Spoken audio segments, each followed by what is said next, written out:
Le titre de ce livre, c'est Le dessein éternel de Dieu. L'auteur de ce livre, c'est le bien-aimé frère Dick York. Le dessein éternel de Dieu, de la création de l'homme à l'image de Dieu, c'est le titre de ce livre, écrit par notre bien-aimé frère Dick York. Nous sommes présentement au chapitre 7. Nous sommes présentement au chapitre 7, le second Adam. Chapitre 7, le second Adam. Avant sa mort, Jésus avait enseigné à ses disciples de nombreuses choses sur lui-même. Avant sa mort, Jésus avait enseigné à ses disciples de nombreuses choses sur lui-même qu'ils ne comprendraient qu'après sa résurrection. L'une de ces vérités était incarnée dans la parabole du grain de blé.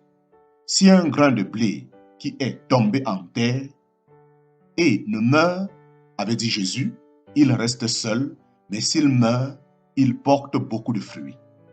Si un grain de blé qui est tombé en terre et ne meurt, avait dit Jésus, il reste seul. Mais s'il meurt, il porte beaucoup de fruits. Certes, il est difficile d'identifier la plantation d'un grain de blé avec la mort et l'enterrement d'un ami bien-aimé avec lequel on a marché jour et nuit pendant plusieurs années. Planter pour l'agriculteur est une saison pleine d'espoir. La mort, par contre, est synonyme de chagrin, de désespoir, de déception.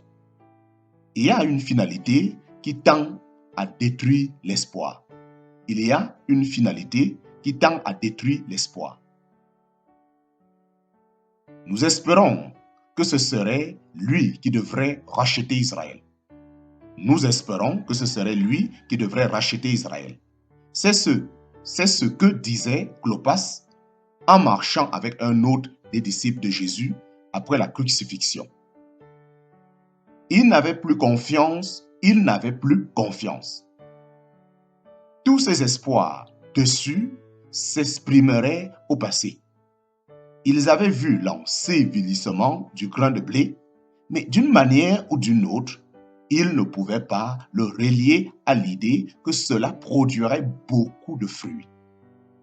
Ce qu'ils avaient espéré à travers le Messie, c'était la rédemption d'Israël des oppresseurs romains qui occupaient sa patrie.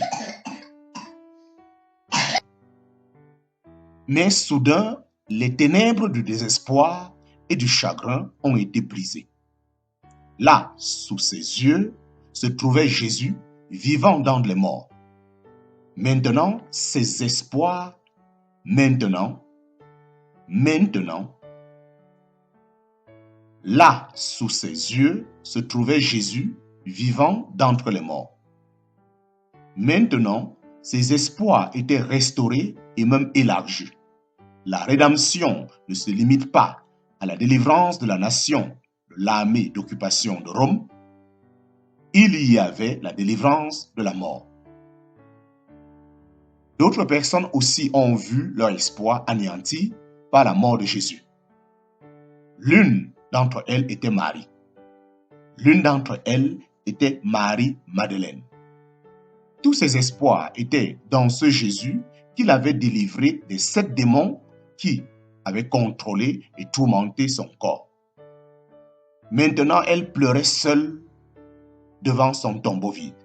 Maintenant, elle pleurait seule devant son tombeau vide. Marie, elle entendit son nom, elle se retourne et voit Jésus debout devant elle, vivant d'entre les morts. Quelques instants auparavant, Marie avait regardé dans le tombeau vide, désespérée parce que le corps de son Seigneur avait disparu. Soudain, le monde de Marie s'est éclairci. Soudain, le monde de Marie s'est éclairci.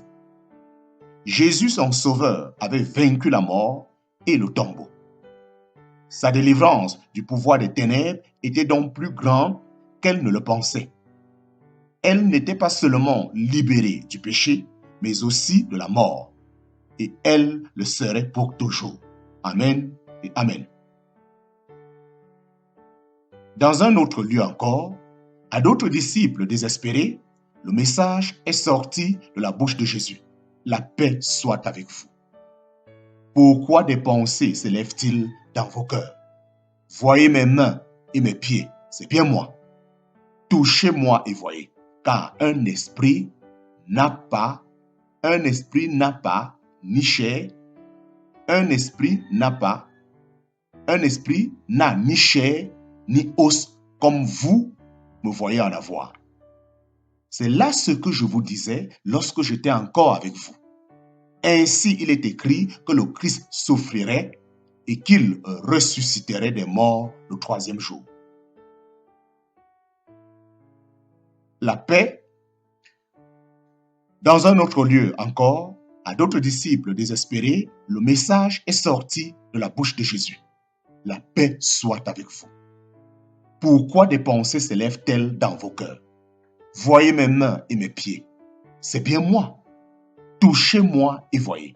Car un esprit n'a ni chair ni os comme vous me voyez en avoir. C'est là ce que je vous disais lorsque j'étais encore avec vous.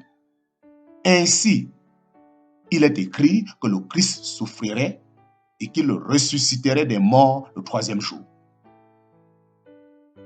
Il se tenait là, vivant d'entre les morts et prononçant ces paroles à ses disciples réunis. Ils avaient du mal à croire ce qu'ils voyaient et entendaient. Jésus est vivant. Ils avaient été témoins de sa mort. Maintenant, ils sont témoins de sa résurrection. Il avait vaincu le péché et maintenant, il avait détruit le pouvoir de la mort. Ils ont cru. Il avait vaincu le péché et maintenant, il avait détruit le pouvoir de la mort. Ils ont cru.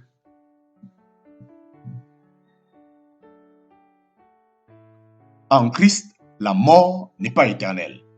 La vie est éternelle.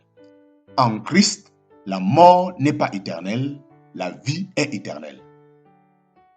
Aujourd'hui, certains attribueraient la résurrection de Jésus à leur théorie de la réincarnation. Un cycle de vie et de mort, et une autre vie, etc. Mais la Bible dit qu'il est réservé aux hommes de mourir une seule fois et après cela le jugement. Il est réservé aux hommes de mourir une seule fois et après cela le jugement. Après la mort, il y a le jugement et soit vous avez la vie éternelle avec Christ ou soit la séparation éternelle d'avec Dieu sans possibilité de retour. Après la mort, il y a le jugement et soit vous avez la vie éternelle avec Christ ou soit la séparation éternelle d'avec Dieu sans possibilité de recours. Aujourd'hui, certains attribueraient la résurrection de Jésus à leur théorie de la réincarnation. Un cycle de vie et de mort et une autre vie, etc. Mais la Bible dit qu'il est réservé aux hommes de mourir une seule fois. Et après cela, le jugement. Après la mort, il y a le jugement et soit vous avez la vie éternelle avec Christ ou soit la séparation éternelle d'avec Dieu sans possibilité de recours. Jésus est mort une fois et Dieu l'a ressuscité des morts comme Jésus l'avait prophétisé. Détruisez ce temple et en 3 jours, je le relèverai. Détruisez ce temple et en 3 jours, je le relèverai. Il avait dit cela à propos du temple de son corps. Il avait dit cela à propos du temple de son corps. Mais ses disciples n'avaient pas compris cela avant d'avoir été témoins de son corps ressuscité. Jésus ne peut pas mourir à nouveau. Jésus ne peut pas mourir à nouveau. Selon les Écritures, Christ ressuscité des morts ne meurt plus. La mort n'a plus de pouvoir sur lui. Christ ressuscité des morts ne meurt plus. La mort n'a plus de pouvoir sur lui. Les deux problèmes sont résolus. Les deux problèmes sont résolus.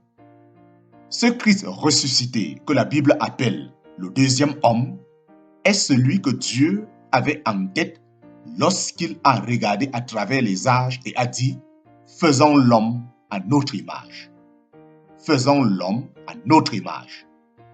En Jésus, les deux problèmes qui existaient dans le jardin d'Éden, le ppm de l'homme, c'est-à-dire le potentiel qui permet à l'homme de pécher, et la présence menaçante de Satan sont résolus. Cette nouvelle race d'hommes n'a pas le potentiel du péché ou de la mort. Le ppm de l'homme, c'est-à-dire le potentiel du péché et de la mort de l'homme et la présence menaçante de Satan sont résolus. Cette nouvelle race d'hommes n'a pas le potentiel du péché ou de la mort et Satan. Cet ange déchu qui s'efforçait de faire échouer le plan de Dieu pour l'homme a été vaincu par lui.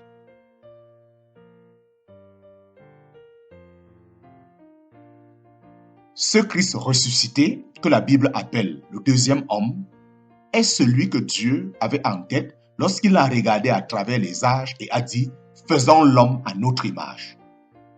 En Jésus, les deux problèmes qui existaient dans le jardin d'Éden, le ppm de l'homme et la présence menaçante de Satan sont résolus. Cette nouvelle race d'hommes n'a pas le potentiel du péché ou de la mort et Satan, cet ange déchu qui s'efforçait de faire échouer le plan de Dieu pour l'homme, a été vaincu par lui. Le Nouveau Testament nous enseigne que Jésus a été engendré 2 fois. Cela peut sembler être une nouvelle doctrine surprenante pour certains, mais elle est clairement enseignée par l'apôtre Paul.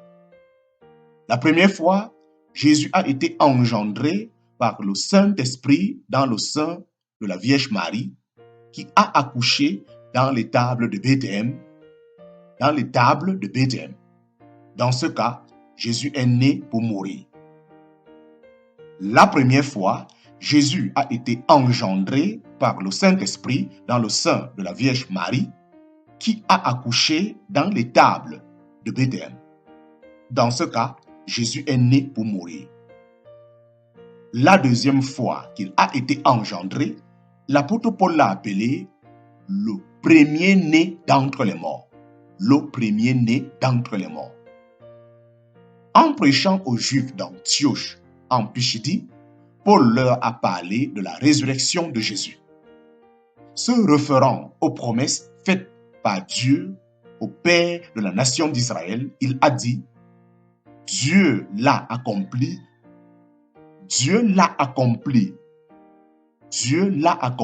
pour nous, leurs enfants, en ressuscitant Jésus, selon ce qui est écrit dans le psaume 2e. Tu es mon fils, je t'ai engendré aujourd'hui.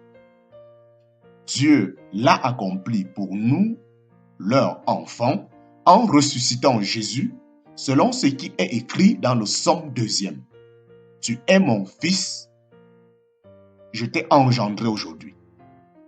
La deuxième fois qu'il a été engendré, l'apôtre Paul l'a appelé le premier-né d'entre les morts. En prêchant aux Juifs d'Antioche en Pisidie, Paul leur a parlé de la résurrection de Jésus, se référant aux promesses faites par Dieu au Père de la nation d'Israël. Il a dit, Dieu l'a accompli pour nous, leurs enfants, en ressuscitant Jésus, selon ce qui est écrit dans le psaume 2e. Tu es mon fils, je t'ai engendré aujourd'hui. En décrivant la naissance humaine de Jésus, la Bible dit qu'il a été engendré par Dieu. Le même terme est utilisé pour décrire sa résurrection. Le fait que Jésus soit le premier-né d'entre les morts est significatif. Le fait que Jésus soit le premier-né d'entre les morts est significatif. Lorsque la parole parle de sa naissance humaine, il est le seul fils engendré. Il est le seul fils engendré.